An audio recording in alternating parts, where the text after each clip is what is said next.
नमस्कार दोस्तों, स्वागत है आपका हमारे चैनल अजब श्री कोचिंग क्लासेस में। दोस्तों, इस चैनल पर MPGK का संपूर्ण कोर्स करवाया जा रहा है, तो आप प्लेलिस्ट में जा कर के अन्य वीडियो अवश्य देखिए। तो आज हम ग्वालियर संभाग के अशोकनगर ज़िले के बारे में पढ़ने वाले हैं।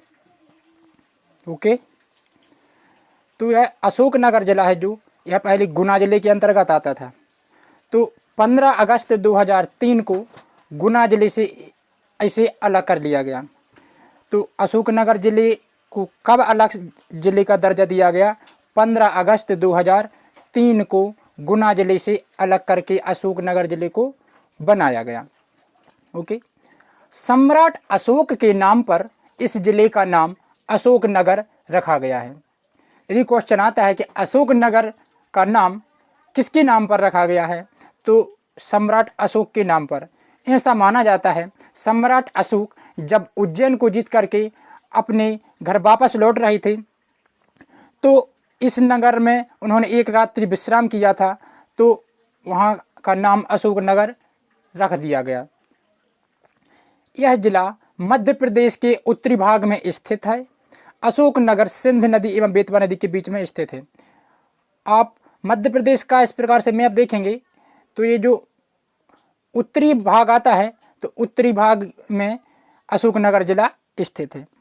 और यह जिला है जो कि सिंध नदी और बेतवा नदी इन दोनों के बीच में स्थित है। यदि क्वेश्चन आता है कि अशोकनगर किन दो नदियों के बीच में स्थित है, तो सिंध नदी और बेतवा नदी इन दो नदियों के बीच में अशोकनगर बसा हुआ है। ओके, इस जिले से गुजरने वाली नदियाँ कौन कौन सी हैं? अब अशोकनगर की हम नदियों की बात कर लेते हैं कि कौन कौन सी नदियाँ यहाँ से होकर के गुजरती हैं। तो एक है पार्वती नदी, सिंध नदी और बेतवा नदी। तो 3 नदियाँ अशोकनगर से होकर के गुजरती हैं, बेतवा नदी, पार्वती और सिंध नदी। तो हमें याद रखना है कितनी नदियाँ? 3 नदियाँ गुजरती हैं। इस जिले की अधिकांश सीमा का निर्धारण पार्वती नदी व बेतवा नदी के द्वारा किया जाता है। तो जो अशोकनगर जिला है, तो जो इसकी जो सीमाएं हैं, इस प्रकार जो सीमा रहती हैं तटीय रेखा, तो यह कौन कौन सी नदी निर्धारण करती है? एक तो पार्वती नदी निर्धारण करती है और सिंध नदी। इसके द्वारा इस जिले की सीमा का निर्धारण किया जाता है। ओके,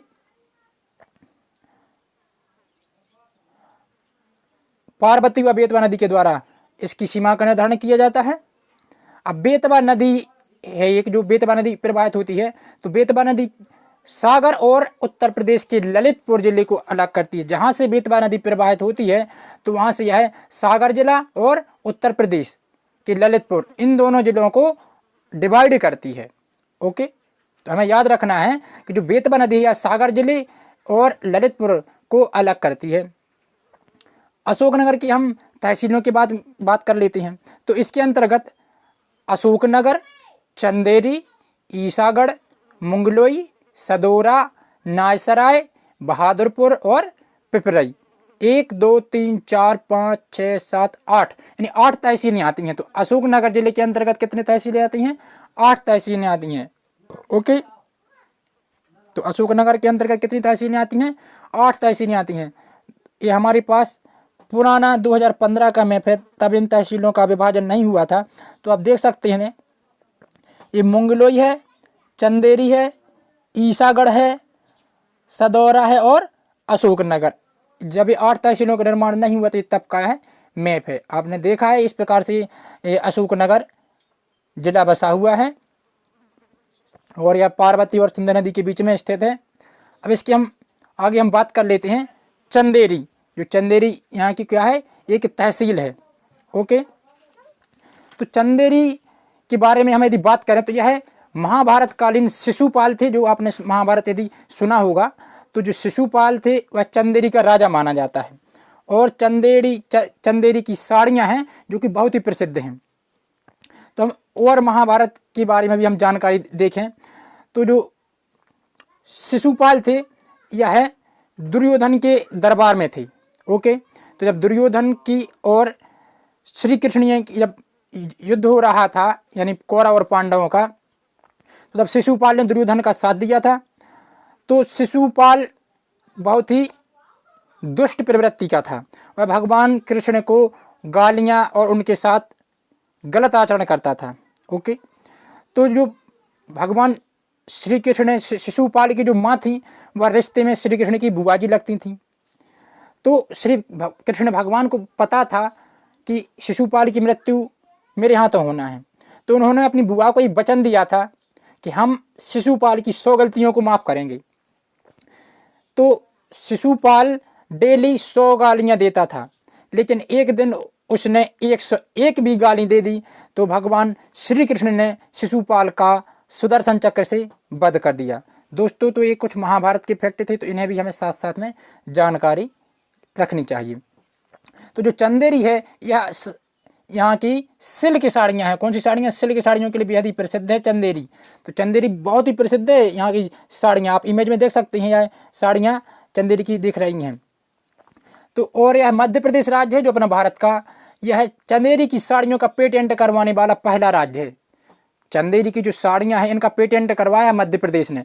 पेटेंट मीन्स यानी एक विशेष क्षेत्र में पाई जाने वाली वस्तु या चीज़ जिस पर उसी वहीं के लोगों का अधिकार होता है, यानी कानून है एक जो उनका अधिकार क्षेत्र प्राप्त हो जाता है उनको एक विशेष क्षेत्र में। तो जो चंदेरी की साड़ियाँ हैं मध्य प्रदेश ही है ऐसा राज्य जो उसने पेटेंट करवाया है। आप देख सकते हैं इमेज में, इस प्रकार से कुछ साड़ियाँ होती हैं चंदेरी की साड़ियाँ। इसके अलावा हम अन्य फैक्ट देखें तो चंदेरी है जो मखमल उद्योग के लिए भी बेहद प्रसिद्ध है। जो चंदेरी है मखमल उद्योग के लिए भी बेहद प्रसिद्ध है। तो हमें याद रखना है कि मखमल उद्योग के लिए भी चंदेरी प्रसिद्ध है और यहाँ की सिल्क साड़ियाँ भी बहुत ही प्रसिद्ध है। अब चंदेरी में एक प्रसिद्ध किला है, तो हम उस किले के बारे में देख लेते हैं। तो वह जो चंदेरी का किला है इसका निर्माण किसने करवाया था? प्रतिहार वंश के राजा। किसने करवाया था? प्रतिहार वंश के राजा कीर्तिपाल ने। यदि क्वेश्चन आता है कि चंदेरी के किले का निर्माण करवाया था, तो हम आंसर लगाएंगे प्रतिहार वंश के राजा शासक कीर्तिपाल ने करवाया था। और इस किले के अंदर जौहर कुंड है, हवा महल है, नौखंडा महल और खूनी दरवाजा। कितनी चीज़ें हैं? नंबर 1 पर जौहर कुंड है, हवा महल है, नौखंडा महल है और खूनी दरवाजा। हमें याद रखना है दोस्तों कि चंदेरी के किले के अंदर कौन कौन सी चीज़ें हैं? जौहर कुंड, हवा महल, नौखंडा महल और खूनी दरवाजा। दोस्तों, हम बात को बार बार रिपीट इसलिए करते हैं ताकि बार बार यह पढ़ने से माइंड में अच्छी तरह से सेट हो जाता है। तो कौन कौन सी है? जौहर कुंड, हवा महल, नौखंडा और खूनी दरवाजा। जो खूनी दरवाजा है दोस्तों, यहाँ पर जो गुनाह करते थे तो उनको फांसी की सजा दी जाती थी इस खूनी दरवाजे पर से। अन्य फैक्ट की बात करते हैं तो अशोकनगर 35 किलोमीटर दूर, कितनी दूर? 35 किलोमीटर दूर करीला में प्रसिद्ध सीता माता का मंदिर है। अशोकनगर से कितनी दूरी पर? 35 किलोमीटर की दूरी पर करीला में प्रसिद्ध सीता माता का मंदिर स्थित है। बहुत ही प्रसिद्ध है दोस्तों यह करीला माता का धाम। तो यह अशोकनगर से कितनी दूरी पर पड़ता है? 35 किलोमीटर की दूरी पर पड़ता है, हमें याद रखना है। तो यहाँ पर किस देवी देवता का मंदिर है? तो माता सीता का मंदिर है और इसे लव कुश की जन्म स्थली भी माना जाता है। तो लव कुश का जो जन्म स्थल है वो कौन सा स्थान है? करीला। यहाँ पर हर वर्ष रंग पंचमी के शुभ अवसर पर मेले का भी आयोजन किया जाता है और राज नृत्य किया जाता है। तो जो करीला धाम है वह अशोकनगर से कितनी दूरी पर है? 35 किलोमीटर। कौन सा मंदिर है? माता सीता का मंदिर और लव कुश की जन्मस्थली। और क्या होता है वहाँ पर? प्रत्येक वर्ष रंग पंचमी के शुभ अवसर पर मेले का आयोजन किया जाता है और राई का नृत्य भी। तो दोस्तों, करीला की राई भी बेहद प्रसिद्ध है। कौन सी? करीला की राई जो कि बेहद प्रसिद्ध है। पूरे भारत में माता सीता का मंदिर सिर्फ करीला में ही स्थित है और माता सीता जी का मंदिर पूरे इंडिया में कहीं पर नहीं है, सिर्फ करीला में ही देखने को मिलता है माता सीता का मंदिर। दोस्तों, तो आप इमेज में देख सकते हैं, यह देखिए ऋषि वाल्मीकि जी है और माता सीता का मंदिर है और ये लव कुश भगवान है साथ में। आप देख सकते हैं यह मंदिर है करीला माता का मंदिर। ओके, और ये यहाँ की प्रसिद्ध राई है, करीला की प्रसिद्ध राई है जो कि बहुत ही विख्यात है।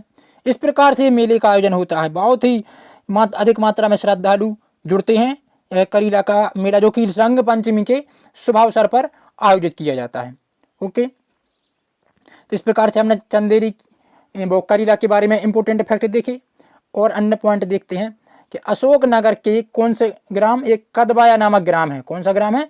कदबाया में। हमें याद रखना है कि कौन सा स्थान? कदबाया में शैव संप्रदाय का चंदेल मठ है मौजूद है। शैव संप्रदाय ने जो भगवान शिव जी के प्रसिद्ध अनन्य भक्त माने जाते हैं, उनका कौन सा स्थान है? चंदेल मठ मौजूद। शैव संप्रदाय का चंदेल मठ कहाँ पर स्थित है? यदि क्वेश्चन आता है तो हम आंसर लगाएंगे कदबाया में। इस यह चंदेल मठ है, आप इमेज में दिख रहे हैं जो, यह चंदेल मठ की इमेज है जो कि शैव संप्रदाय का है। कहाँ पर है? कदबाया नामक ग्राम में।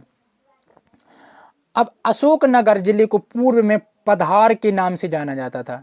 किस नाम से जाना जाता था? पधार। तो यदि क्वेश्चन आता है कि अशोकनगर को पूर्व में निम्न नाम से जाना जाता था, तो आंसर आएगा पधार के नाम से अशोकनगर जिले को जाना जाता था।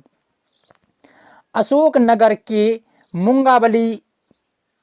मुंगावली जो तहसील है, मध्य प्रदेश की प्रथम खुली जेल है जो कि वर्तमान में अब बंद हो चुकी है। कौन सी खुली जेल है? तो कहाँ पर है? अशोकनगर के मुंगावली नामक स्थान पर। कहाँ पर? मुंगावली नामक स्थान पर खुली जेल अवस्थित है। तो खुली जेल इस प्रकार से होती है दोस्तों, जो कैदी होते हैं उनको खुले में घूमने दिया जाता है और रात के समय वो वापस अपने कैदी के अंदर कैद हो जाते हैं, यानी कारखाने के अंदर, उसी के जेल के अंदर कैद हो जाते हैं रात के समय। बाकी दिन के समय में कोई भी कार्य भी कर सकते हैं, अपनी मजदूरी वगैरह। ओके, लेकिन वर्तमान में यह जेल अब बंद हो चुकी है। तो हमें मेन पॉइंट ये है कि खुली जेल मध्य प्रदेश की कहाँ पर है? अशोकनगर के मुंगावली में। ओके, ईसागढ़ के पास, जो ईसागढ़ भी तहसील है, ईसागढ़ के पास कदबाया नामक ग्राम है। कहाँ पर? कदबाया में, जहाँ पर अभी हमने देखा जो शैव संप्रदाय का चंदेल मठ स्थित है कदबाया में। तो यहाँ पर क्या है? कच्छपात शैली में। कौन सी शैली? अभी हमने देखा था जैसे पुराने वीडियो में कि जो तेली का मंदिर है वो है ना द्रविड़ शैली पर बना हुआ है। इसी प्रकार से अन्य प्रकार की शैलियाँ होती हैं, जैसे कच्छपात शैली में अनेक मंदिर बने हुए हैं और जिनका गर्भगृह अंतराल, यानी हर मंदिर में एक गर्भगृह होता है, यानी विशेष भगवान की झांकी होती है जहाँ पर। तो वह रमणीय स्थान है। तो जो गर्भगृह वहाँ के प्रसिद्ध हैं। जो किस प्रकार के मंदिर बने हुए हैं? कच्छपात शैली में मंदिर बने हुए हैं। ईसागढ़ में सिख समुदाय का आनंदपुर साहिब का धार्मिक स्थल है। तो जो ईसागढ़ की जो कदबाया है, कदबाया ग्राम में, वहाँ पर विभिन्न प्रकार के मंदिर बने हैं। किस शैली में? कच्छपात। जैसे बीजासन माता का भी वहाँ पर एक स्थित है। ओके, उनका गर्भगृह बहुत ही प्रसिद्ध है। और अब ईसागढ़ में क्या है? और सिख समुदाय का, कौन से समुदाय का? सिख समुदाय का आनंदपुर साहिब स्थल, आनंदपुर साहिब की धार्मिक स्थल है। ओके, हाँ, तो कदबाया में और कौन सा मंदिर हमने बताया अभी? बीजासन माता का मंदिर। बीजासन माता का मंदिर कहाँ है दोस्तों? तो हम आंसर लगाएंगे ईसागढ़ के कदबाया में बीजासन माता का मंदिर स्थित है। आप देख सकते हैं माँ बीजासन माता है, कितनी सुंदर छवि है यहाँ की, झांकी है, झूमर बहुत ही सुंदर सुंदर टंगे हुए हैं। अब हम बात करते हैं जनजाति की। तो अशोकनगर जिले में पारथी जनजाति सर्वाधिक मात्रा में पाई जाती है। कौन सी जनजाति पाई जाती है? पारथी जनजाति अशोकनगर जिले में सर्वाधिक मात्रा में पाई जाती है। ओके, 10वीं एवं 11वीं शताब्दी में, हाँ, तो अभी हमने चंदेरी, अभी हमने कौन सा देखा था? अशोकनगर। तो अशोकनगर की स्थापना वो सम्राट अशोक के नाम पर इसका नामकरण किया गया था। लेकिन जो चंदेरी है ना, तो इसकी स्थापना कीर्तिपाल ने की थी। कीर्तिपाल ने। ओके, अभी हम पॉइंट देख चुके हैं, रिपीटेड पॉइंट है। और जो चंदेरी के किला है, इसका मुख्य द्वार कौन सा है? खूनी दरवाजा। हमने देखा था उसमें कौन कौन से हैं?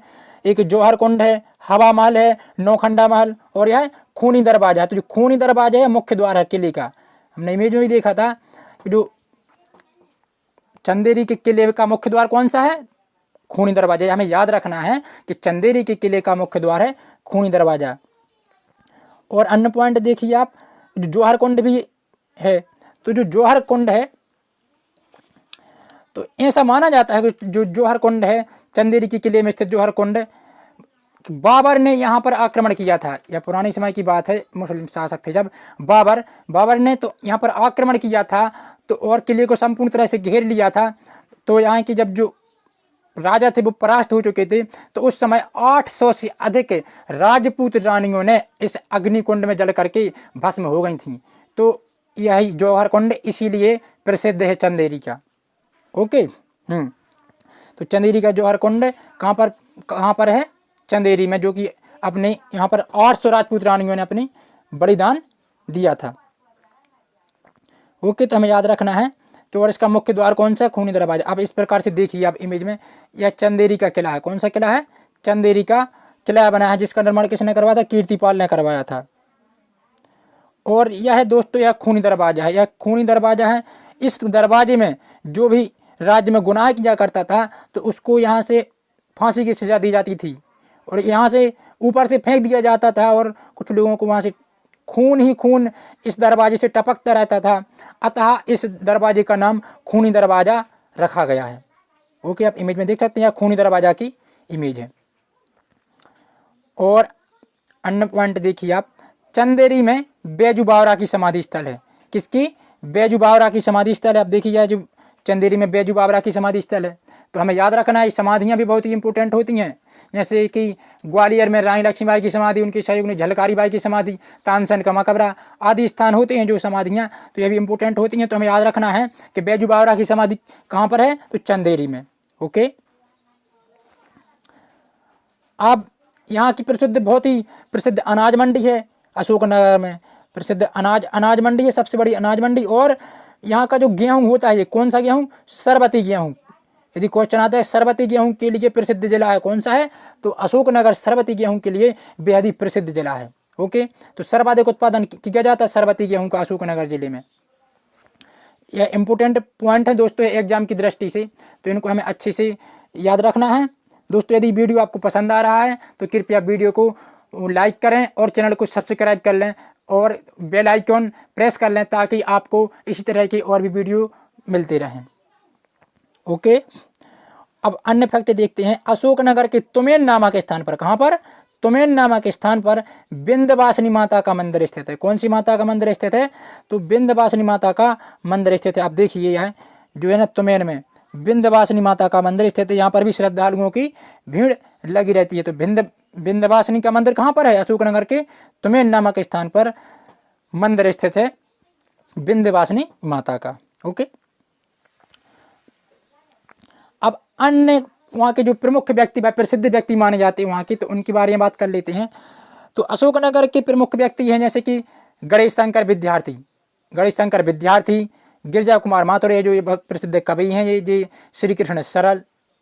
तो गणेश शंकर विद्यार्थी, श्री कृष्ण सरल, गिरजा कुमार माथुर, आपको यह तीनों प्रसिद्ध व्यक्तियों के नाम भी याद रखना है कि यह कहाँ से रिलेटेड हैं।